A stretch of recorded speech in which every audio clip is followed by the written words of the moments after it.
Hi guys, Russell here from Home Brew Republic. Welcome to another brew review. Today we're checking out the Mangrove Jack's Craft Series New Zealand Pilsner. The description doesn't give us much to go off except to say that it's crisp and dry with a lingering bitterness to cleanse the palate. Why the Pilsner today? Currently I'm mid-spring, so the brew that we put on today for me will be something I'm drinking through the early to mid stages of summer, so I'm very much looking for something that is light, crisp and refreshing and perfect for those hotter days. I'm also a big Pilsner fan. If I was to walk into a bar and order a beer, chances are it will be a Pilsner. For some reason the last half dozen brews I've done have all been ales, so I'm looking to change it up and get back to something I'm going to really enjoy drinking. Let's talk about the kit first. The New Zealand Pilsner is from the Mangrove Jack's Craft Series range, which I'm a big fan of for a couple of good reasons. Number one, the kits come with hops and a premium yeast included, so you bring a premium beer. Number two, according to Mangrove Jack's, they're filled using nitrogen cold-filled technology, which is different from the hot canning process.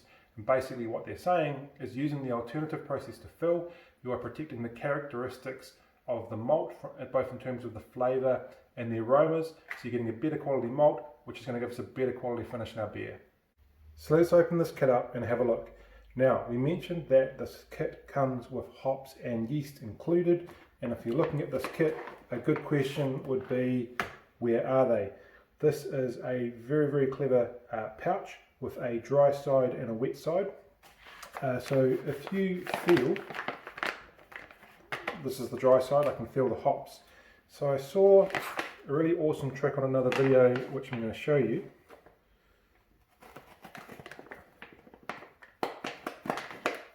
We can very cleverly put a slice on one side, which just opens our dry side, and what we have is our hop pellets, our brewing instructions,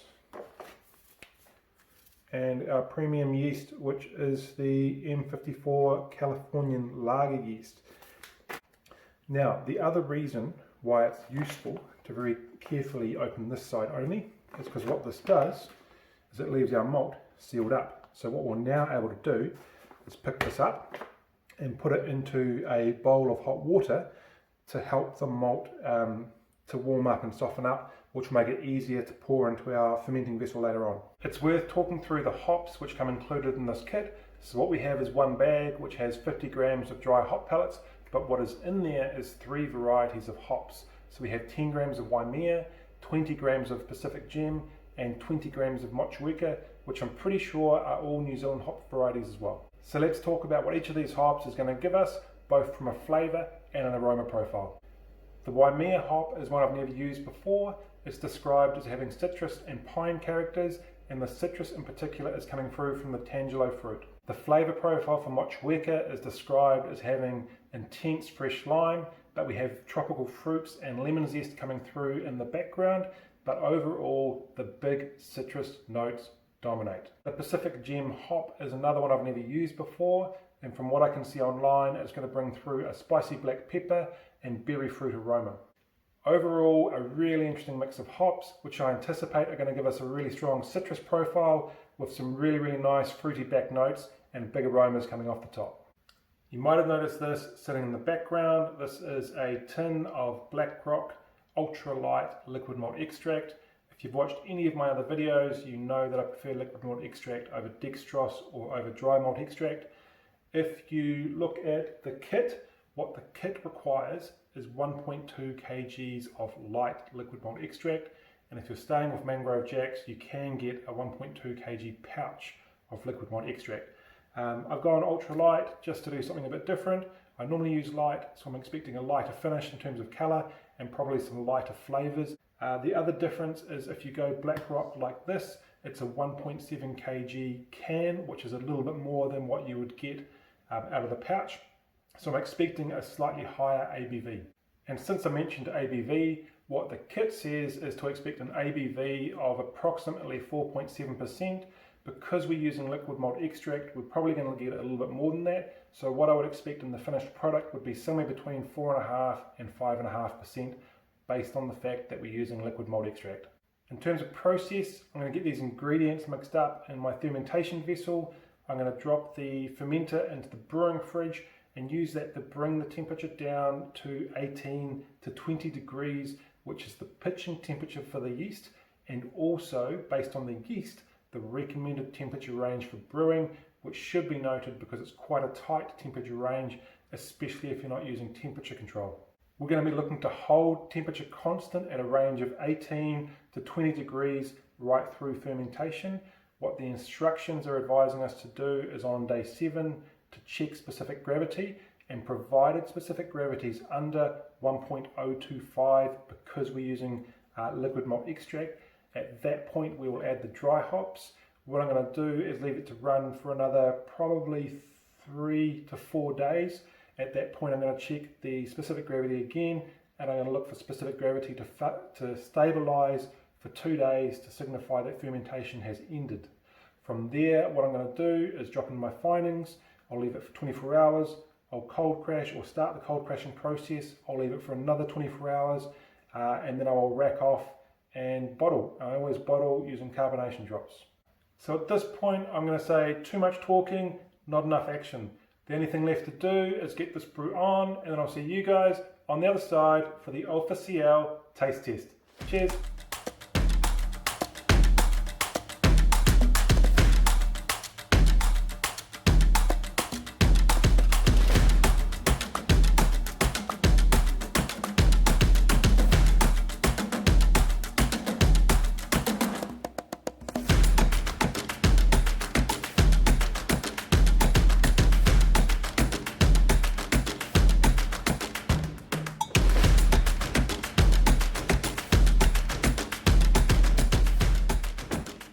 Done.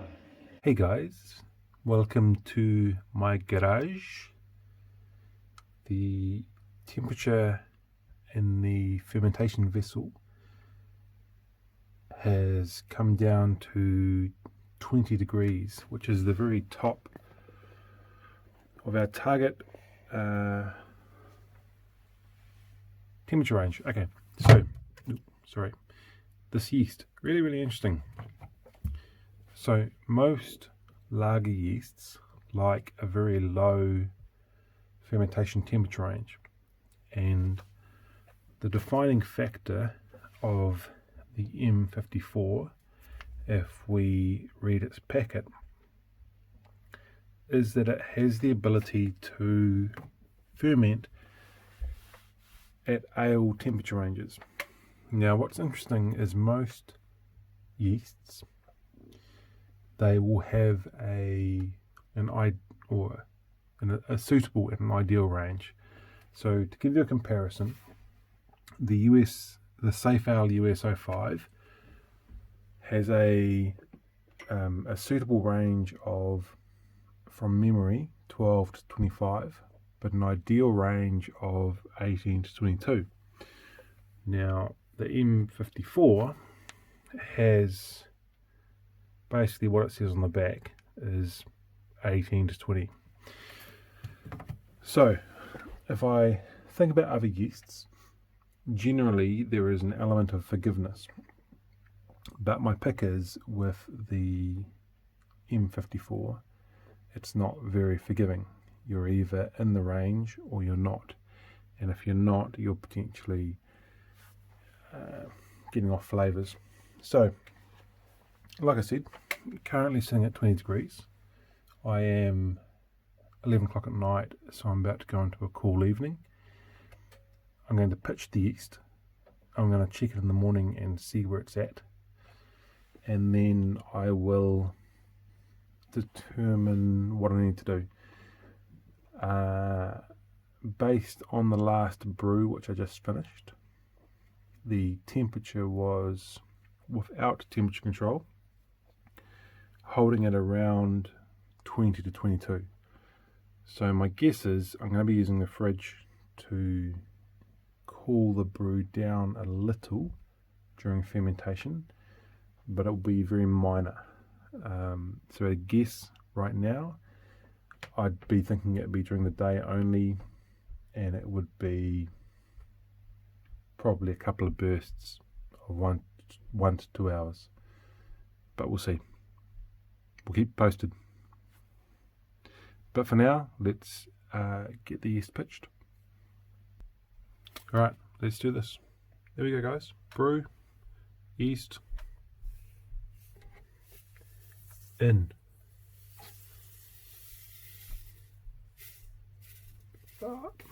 Boom.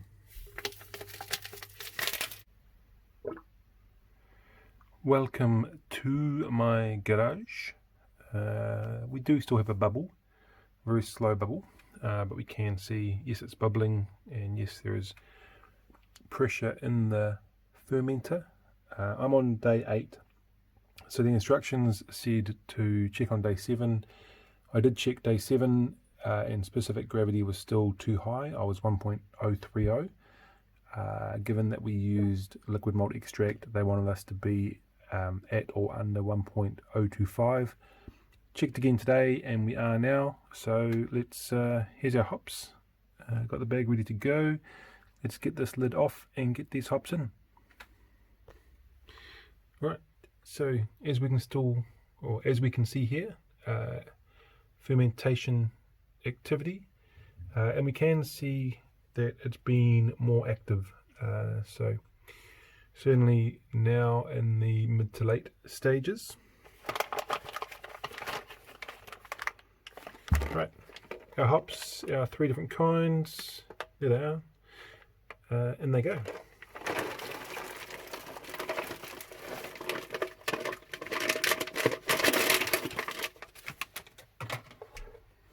Alright, so I just let those hang out loose.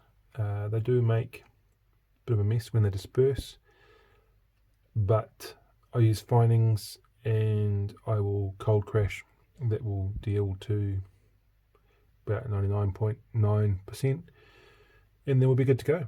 So temperature has been holding right in the perfect range, 18 to 20 degrees. I did slip over that by 1 to 2 degrees for a little bit, about 12 hours, but pulled it back under. Shouldn't be a problem. Smells amazing, looks amazing. I did taste the trial jar. It's very creamy, kind of what you'd expect from a European Pilsner, and certainly has a very fruity flavour to it. Obviously that'll change as it matures and with the hops that we're putting in, so we'll see where it winds up. From here I will just leave it alone for about 3 or 4 days. I'll check specific gravity. I will be looking for it to be stable 2 days in a row. I'm guessing this will get down to somewhere around 1.010. Would be my guess. We started at 1.050, maybe under, but I'll let it go where it goes. And yeah, so once fermentation is complete, based on gravity being stable 2 days in a row, I will drop in finings. I will leave the brew alone for 24 hours. Then I will start cold crashing, which basically means I'm just going to turn the fridge on. And then I'll leave it alone for another 24 hours, and then I will rack off into a secondary vessel, which will be my bottling bucket, and go from there. I use carbonation drops, but other than that, I don't expect to check back in until the official taste test, probably in around 6 or 7 weeks. So, all that said, cheers. Hi guys, welcome back to the official taste test of the Mangrove Jack's Craft Series NZ Hopped Pils. Let's get this bottle open and check out what we got.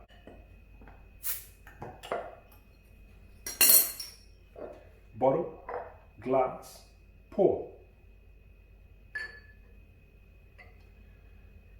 Alright, if you remember my last video, which was the pale ale, that one had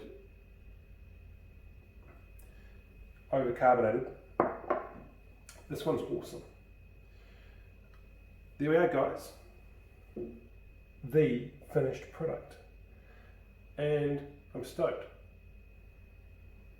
Okay, colour, It has come up really, really nice. You can see the clarity, or maybe not, but you know that I cold crash, you know I use finings, so it's got a very, very clean finish to it.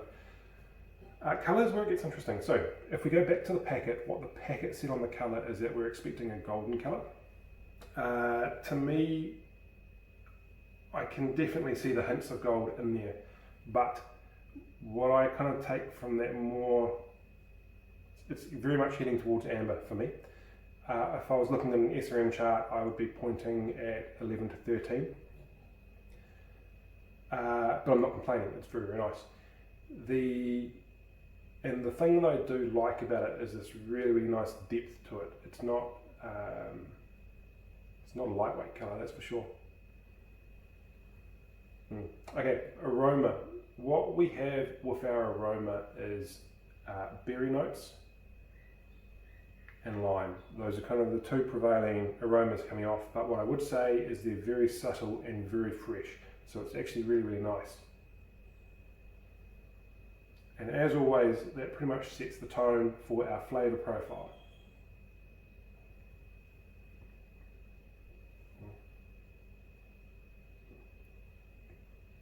It's really awesome. So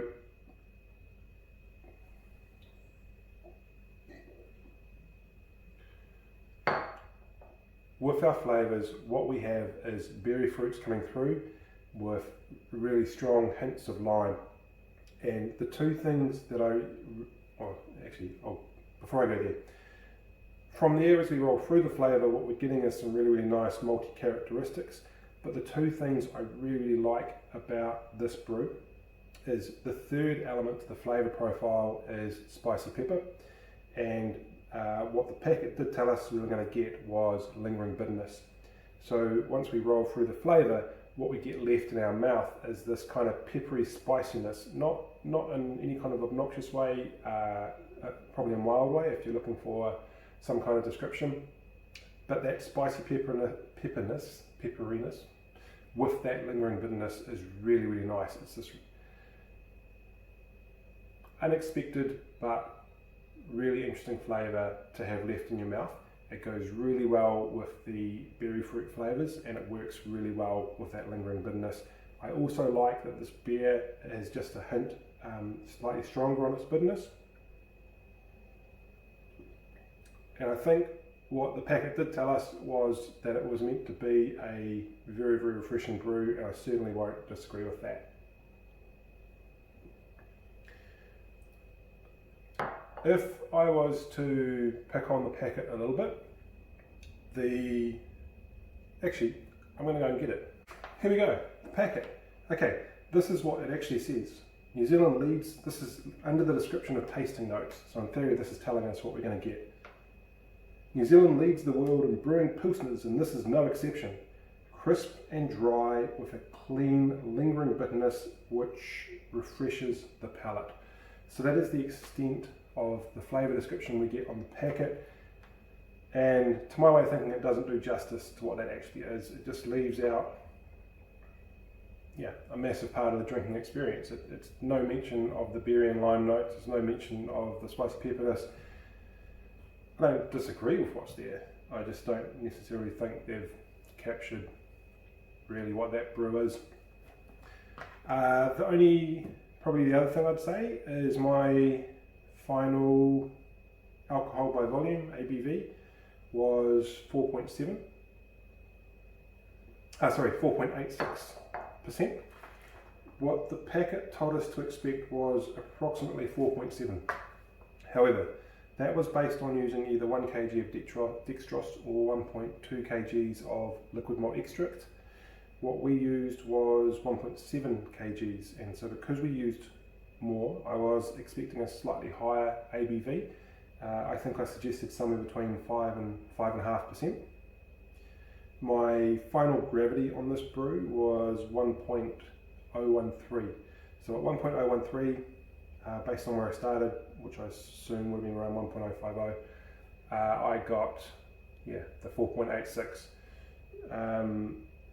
Had it come down a little bit, like had my ABV come down to say 1.010, I would have been on 5.25, which was in that range I was looking for, but wasn't to be. That aside though, it's still very, very pleasing to drink. The other comment I'd make is I used ultralight liquid malt extract. So I've already commented that the colour, yeah, this colour is actually really, really nice.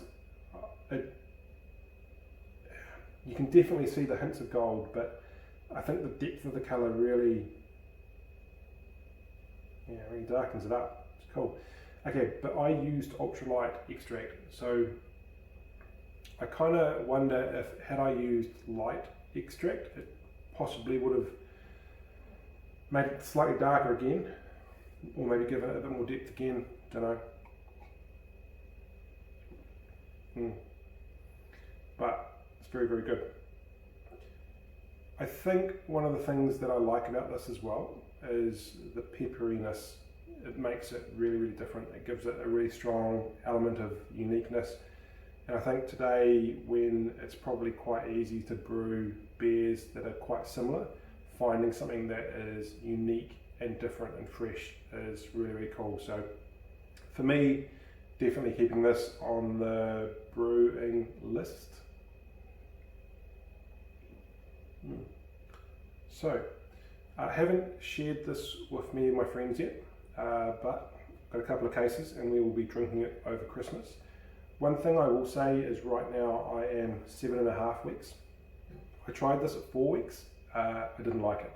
If you had asked me to write a review at 4 weeks or record a review, it wouldn't have been anywhere near as favourable as what it is now. The three key flavours coming through from the hops, the berry fruit, the lime and the spicy pepperness, at 4 weeks they were all there. They were a lot stronger because they come through from the hops, they hadn't yet settled. And I also felt like they were kind of dancing to their own beat, not yet working together, not yet mellowed out. I didn't like it.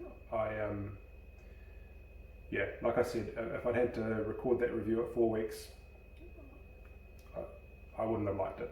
Didn't like it and would have said so. But from around 6 weeks, it got a lot more pleasing. I particularly enjoyed drinking this from 6 weeks. So that's it, guys. All that said, thanks for tuning in. The next review coming up is a Mangrove Jack's Craft Series Kivik IPA, and the one after that I've done a recipe based on the Black Rock New Zealand Lager, or Black Rock Lager, one of the two. All good. Hey guys, for me right now I'm about a week out from Christmas, so if you're the same, yeah, travel safe, have good holidays, be good, enjoy a few drinks, and I'll see you on the other side. Cheers.